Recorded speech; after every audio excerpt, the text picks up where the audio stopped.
not for his sanity. I care for his happiness. I care for his soul. Let him be mad, if mad is what he needs. You are finished. Beautiful. Honestly, like,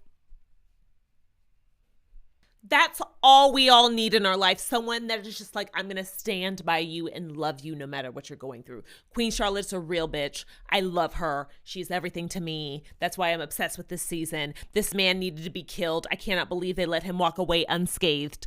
Kill this man. But other than that, a queen. The worst episode of the season. It's the worst episode of the season. It's the worst episode of the season. Hey, y'all.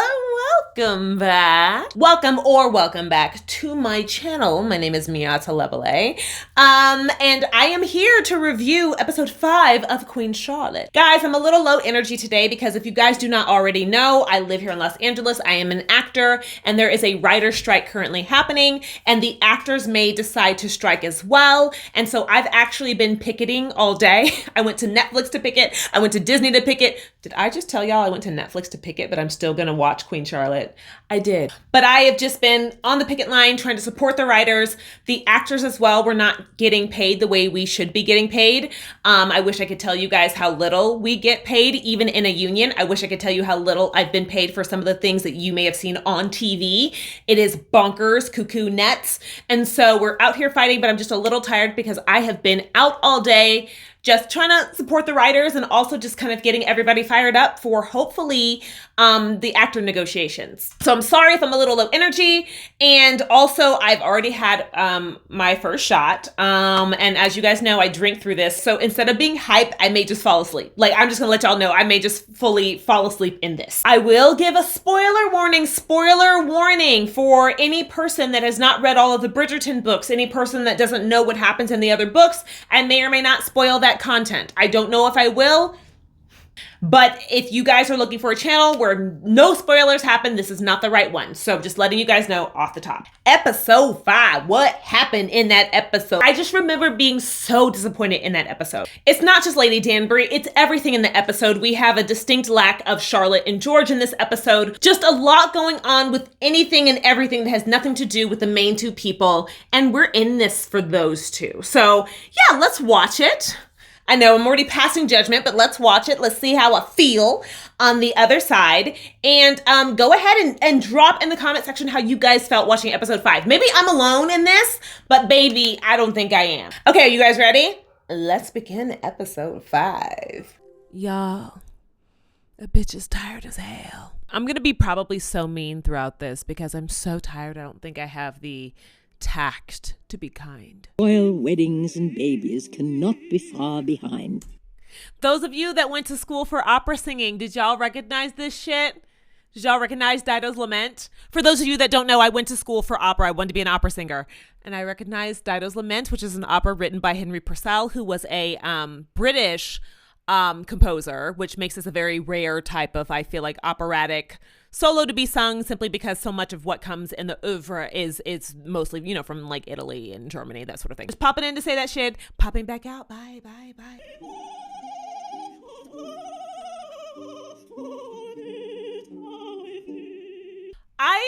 It's so funny because I feel like people are so divided in terms of what should happen with Violet.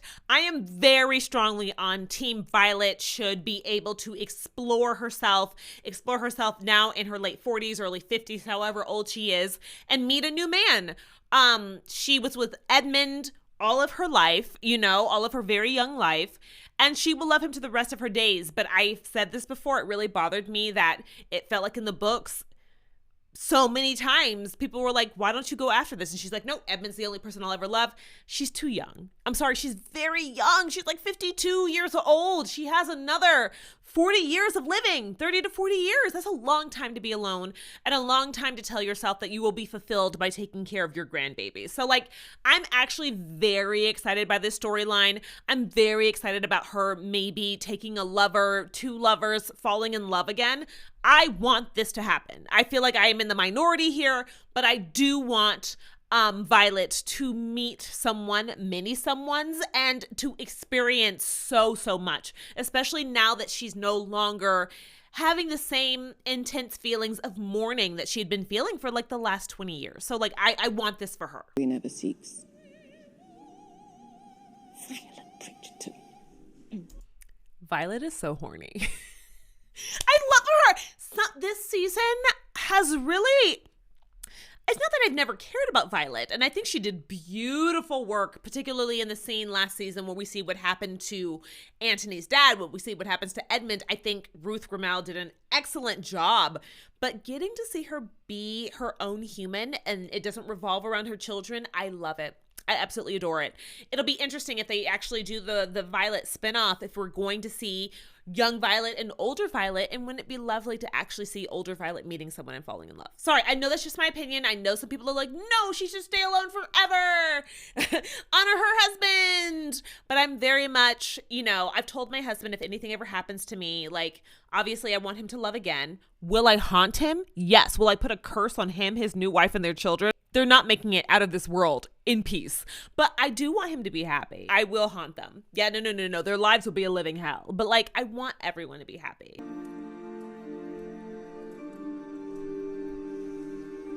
Baby, when this scene started, I said, are we about to watch Violet touch herself? I was in shock. I was shook. I was ready. Get what you need to get. Okay, she needs to get in there and do what she needs to do. We're not going to judge her for that. You cannot tell me that... No one's, I think, really come for me when I've argued that what's happening to Lady Danbury is marital rape. But I've, at this point, seen it on Twitter. I've seen someone write an article at this point. I know I said I wasn't going to get involved in the discourse, but I'm looking at some of it. And other people are agreeing that what's happening to her is marital rape. And this show plays her marital rape for laughs. It's a woman who's disassociating while her husband... She's obviously haunted by this. This is obviously something that haunts her. This is not something that should have ever been played for laughs. And it is just, I don't know. It's frustrating, isn't it, that the show doesn't seem to understand what rape is? We had this problem in season 1 with the non-consensual sex between Daphne and Simon when he kept saying, no, I don't want this, and Daphne continuing, and the showrunners being like, what? And it's so interesting because Julia Quinn did the same thing. When the book came out and people said this was rape, she was like, I didn't, how could this be, what? I don't quite understand what they're missing about consensual sex and how an audience is going to feel about one character not consenting. I don't get it. I just don't get it. It's so easy for things not to be this bad, and yet here we are. At this point, I was like, how much more torture do we need George to go through? Because I got the point. Now, I know it was bad for folks. I know people went through it, but how much more do we as an audience need to see? I get that my baby's going through it. I'm not sure I need much more than this. I think I was at this point done with the torture. We are in debt. Let us pray. Baby, why is this man at the funeral? The way, I'm sorry, let's talk about it. The way Lord Ledger is dedicated to getting in that punan. Okay, he went to her husband's funeral. He doesn't know them like that. He is dedicated to making sure he's going to hit and never quit. Lady Danbury. I can respect it. I respect a man who knows what he wants. Now, what's happening? Baby. Lady Danbury, making eyes at this man at a funeral? Why is she horny at her husband's funeral? I'm sorry. Ma'am, what's happening here? What? Why are you looking at this man? Are there no other handsome men at your husband's funeral you can look at for a second? You are taking a long time. Very. Can y'all imagine what a speculum in 1770, 1780 feels like? Honestly, it probably feels the same because I'm not sure they have improved on the hardware involved in a fucking speculum. I could go on and on about gynecology. Sorry, I paused it because I wanted to look up quickening because I just never looked it up. It's in tons of books and I just never looked it up. It's when you start to feel the baby flutter in your stomach. Got it. Thank you, Bridgerton, for teaching me something new about procreation. I am mourning. Send them away. Yes, my lady, only it is Lord and Lady Smythe Smith. The Smythe Smiths. I know this probably doesn't mean anything to an audience that does not read the books, but if you've read the books, you know who the Smythe Smiths are. It's just kind of exciting to have little Easter eggs in the show. And I really hope in the Bridgerton show we see more of the Smythe Smiths, only to have the Smythe Smith nights, the Smythe Smiths, you know, the get-togethers that they have where their daughters are singing. Let's just bring that into the show. Let's have more of that. I would love to, simply because apparently on the show they're black. So let's have more of the Smythe Smiths showing up in the regular show. Their side will apply to our side. Does he inherit the title? I can't believe these motherfuckers showed up 20 deep. Okay, just have one or two, maybe 3 of y'all show up because the rest of y'all motherfuckers ain't talking anyway. Why are you at my door 20 deep? Absolutely not. This is an ambush, okay? No. Badly handled. Have 1 or 2 of y'all talk to me. This woman is in mourning. She doesn't even know what's really going on, and she's currently horny for a white man that showed up to her husband's funeral. Y'all need to have more tact, okay? No call, thank you. I want solitude. I shall keep a distance. Solitude. Solitude. Ladies and gents, we about to get into the sexy parts. Not sexy, you know what I mean. We're about to get into the parts. Why did they never use this shed for sex? This is clearly a sex shed, is it not? I mean, what else would you use this shed for? They have this shed here and you think it's going to become a sex shed, and instead it's just a backdrop. No, baby, I get some candles, I get a new mattress, a new comforter, and use this all day. I will not set the hounds on you. A hoe. Look at him! Look at him! Flirting with a widow? Oh, he knows what. I will not set the hounds on you. Maybe I'll set this dick on you. Tomorrow. I will see you here tomorrow. Same time. You will wear better shoes. We can rumble together. He's a charming man. He knows he's charming. He's a charming man. He would have gotten me too. Again, this is not okay. What happens here is not okay. I do not condone it. But had I been in her shoes, literally her shoes that she took off, would I have done the same thing? I'm ashamed, but yes, the answer is yes. Your Royal Highnesses. Quick question. This is not a big deal, but why didn't they find some black princesses? So there no. Why couldn't we find any black princesses though? Because she was a black princess. I just, again, as an actor, I'm always looking for opportunities. Didn't even have to be black. Why couldn't we find any Indian princesses, Chinese princesses? You know, I don't know. It would have been lovely just to, again, I'm always looking for opportunities for actresses of color, and I always am a little let down when I see roles that very easily could have gone to actresses of color. She happened to be a black princess living in Germany. Why could we not have found other black and or brown princesses living in Europe? Just a question for the producers. Just a thought. There is nothing you cannot share with me. Are they friends? Since when? Season 1 of Bridgerton? Does she not have any friends? Does she not have any friends? Again, I just feel when I see, in particular, these two together, or when Violet is with Queen Charlotte, it feels very forced. When you have this many characters in a TV show, this can't be really, there's no way around it, you know? They can't add any more characters. They can't add any more friends. But it just feels so forced, this relationship.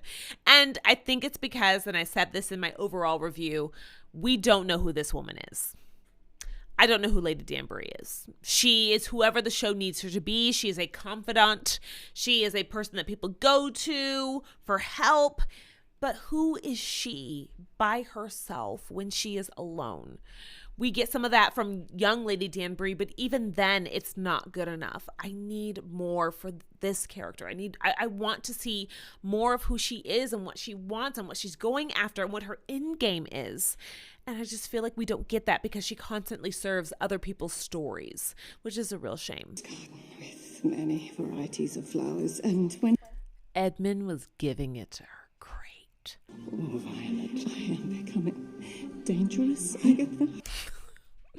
I literally her face. Her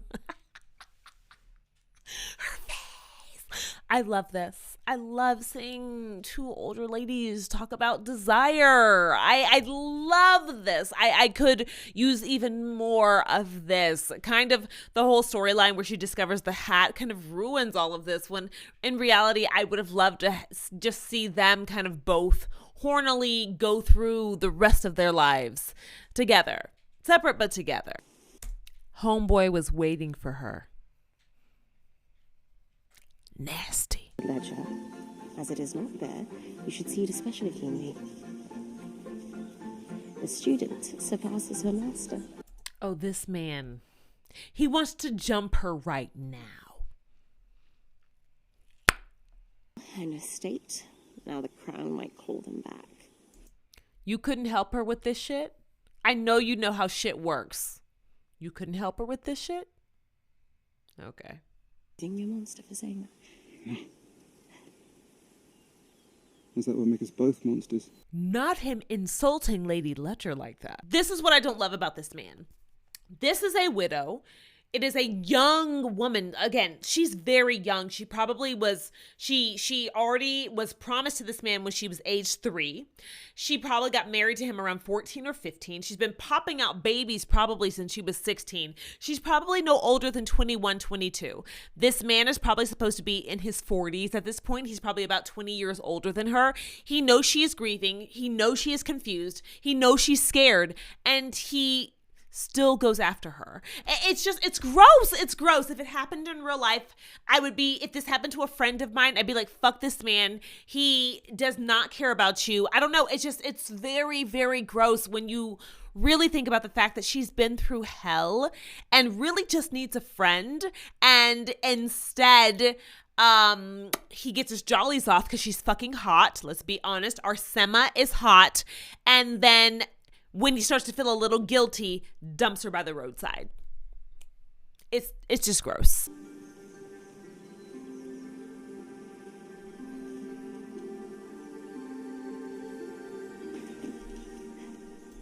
The second a man breaks away from a kiss, he's dead to me, ho. No.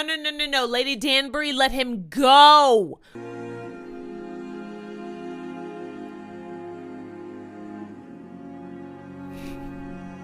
Okay, I know this scene is supposed to be deeply moving, but did it not feel like, if you're from the United States, if you've ever seen So You Think You Can Dance, did it not feel like just a modern contemporary dance that would have gotten like a 6? Like, I'm sorry. I know I should be moved by this, but it definitely just felt like it felt fine. I did not feel anything inside during this scene. Forget the whole matter. It was nonsense. It was far from nonsense. And I will not forget. Agatha. What? I have to be honest, this episode is so long. Like, how long? We have another 30 minutes left. It is an hour 15. I am struggling. Would any of the women of the ton know a true friendship? It's just such a wild thing for her to say, because just a few scenes ago she said we're friends. We're friends, we know each other. And now she's like, what do we really know of each other? I get it. It's just words, whatever. It's just, again, like I said before, I feel like Lady Danbury, as a character in the present tense, as who she is now, as older Lady Danbury, serves whatever the story needs her to serve. She is simply there to serve and help other storylines. It is never about anyone else being there for her. It's her being there for everyone else. We don't know who this woman is. And maybe one day we will, but I certainly don't get a sense of who she is from this character, and who she is in the past. Kind of, but not really. Be a good boy and listen to your mother. Guys, I am very excited just to see such beautiful brown, dark brown skin in one room on this show. Her kids are beautiful, dark-skinned babies.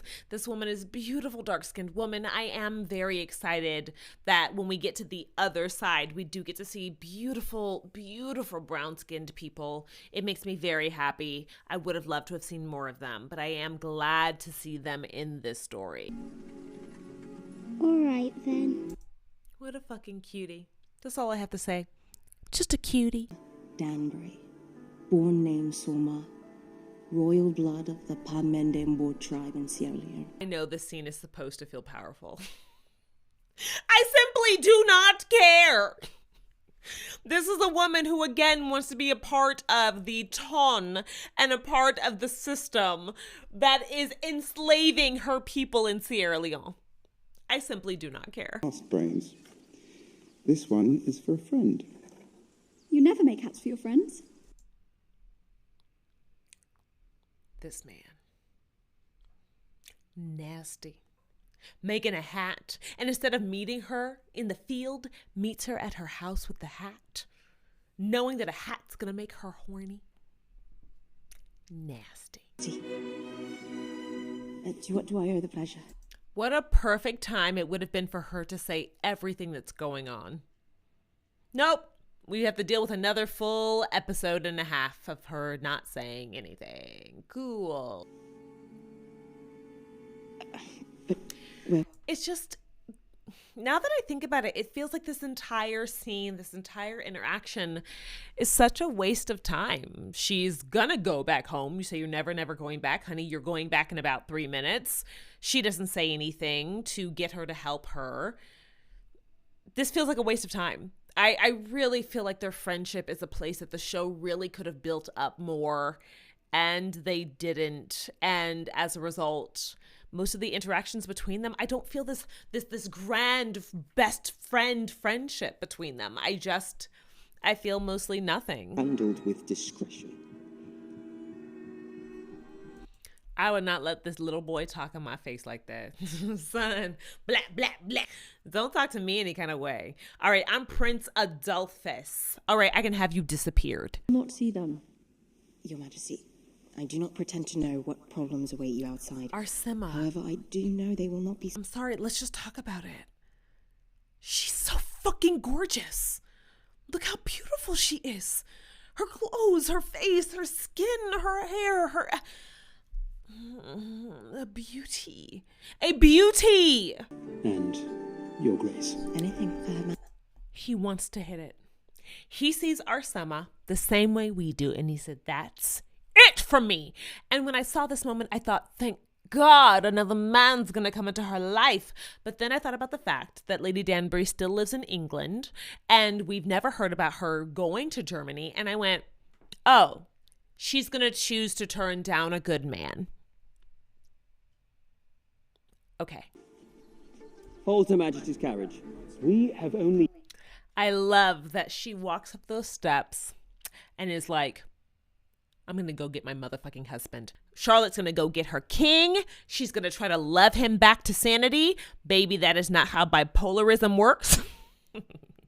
But by golly, she's going to try. Here we go. Here we go. And every day, this place is filled with servants. And this is the one day where nobody's in the hallway. I know Coral's nosy ass is just somewhere in a corner watching, listening. I was not sure when exactly your birthday was, but I did not want it to pass without celebration. I'm sorry. Just one last time. Some people are so blessed genetically. Arsema.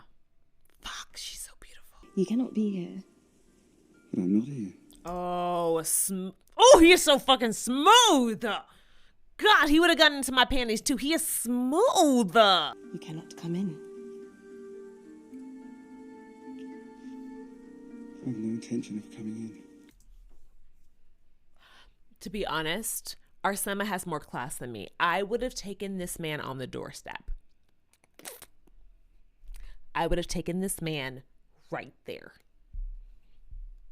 I get it. I'm so mad at Shonda because, again, Shonda is so good at making us want things happen that should not be happening. This is filthy. This is nasty. It disgusts me. And I want more. Show me to him, or I shall have my men search the entire palace. A bad bitch. A bad bitch. She did what she had to do when she's rescuing her man. We love her.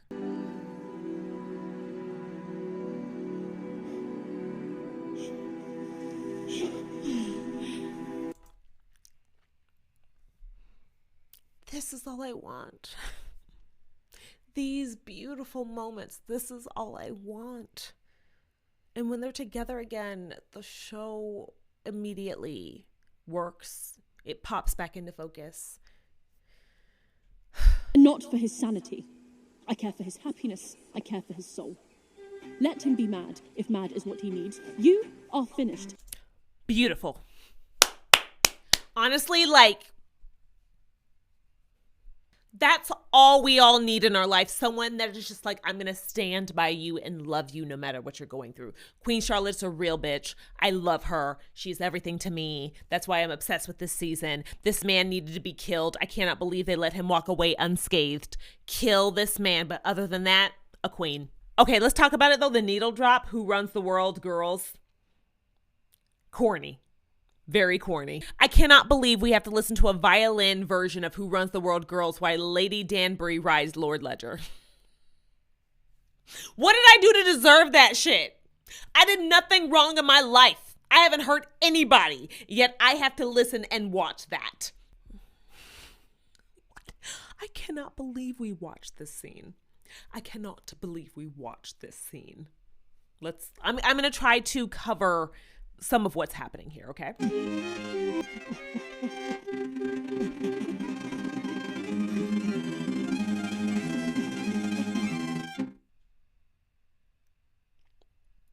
I thought maybe on a third watch of that scene, it would go down better. It went down worse. Interspersing the scene in the past with them having sex with Lady Danbury in the present, wearing her little hat, being like, "Ooh, sex." Okay, guys, we rewatched episode 5. How do we feel about it? It was fine. It's not a disastrous episode by any means. There are themes that we're seeing both in the past and the present, and it's going back and forth, and I understand. But overall, the story works best when we focus on our leads, our Charlotte, our George, and when we don't, it just isn't as interesting. I found myself bored so much through this episode, you guys. I was so bored. And it's an hour 15. It's already a very long episode of television. And then you take away the most dynamic part of the episode. So I am just sitting through an hour 15 of just slog. So yes, we have another long episode to go, episode 6, but they do get back together. We see more, we see more Charlotte, we see more George. Things start to pick up, things start to get better. But I will say episode 5 for me still remains the weakest part of the season. I really had to trudge through this, and at many different points I fast forwarded through it. And I mean I only fast forwarded through probably like 5 minutes total of like an hour 15, but it was very hard to get through. I'm very interested in knowing if anyone else suffered through this. Maybe I am alone in this, but episode 5 really felt like a drop-off point, which was such a fucking shame because I trusted the show. Up until this point. I was like, okay, the show can do no wrong. I'm not going to have much criticism. I'm not going to have much to say. And then it happened and I was just like, oh, this is kind of not great. So anyways, very interested to see if I'm the only person who feels that way or if anyone else felt that way. As always, come back for the next episode. I'm going to be finishing it up. Episode 6, then we'll be done until we see Bridgerton season 3. Okay, my loves, I will see you very shortly. Bye.